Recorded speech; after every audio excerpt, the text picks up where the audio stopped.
Yo, Trip lang, trip, pakinggan nyo to. trip, bakit? Trip, Trip lang. trip lang. Halika na tara, madali lang talaga. Pangako pagkatapos humihinga ka, padali na pare magliliwanag na. Kung di ka sasabay, maiiwanan ka. Ang isip ay wag na gawin pang dalawa, dahil isa lang ito. Ang gusto lang naman ito ay maging masaya. Para di ka mabato ay iwasan mo ang pananatili sa isang lugar. Ibig ko sabihin ay huwag ka papasakop sa takot, wag ka papasakop. Kapag nangate, di ka matito isipin mo. Tinipan sa lahat ng karanasan mo dito sa mundo. Bilang tao, gano'n pa rin hindi nagbago. Pinakamasaya yung di pinlano. Kasi pag di mo pa alam, di mo natatakot pero exciting na narinig.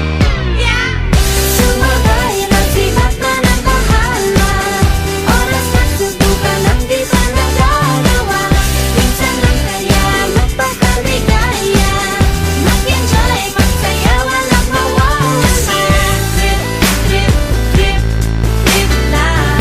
Trip, trip, trip, trip May lang. gusto kong gawin pero nangangamba na baka mga tao'y tawanan ka. Nais kumanta pero di mo forte. 5 piso lang naman ang karaoke. Go, basta sa bakanting lote. Joke, galingan kahit konti. Kahit rip, bigay lahat sa ginagawa mo. Na sa ganun ay walang masabi ang ibang tao. Sa ginagalawa nating mundo ay maraming loko-loko. Hindi mo naman inaano. Ano ba talaga ang kailangan nyo? Siguro ang trip ko'y trip nyo rin. Hindi nyo lang agawang gawin. Kung ganyan na sakyan mo na lang, wag ka na mag-alala kung saan ka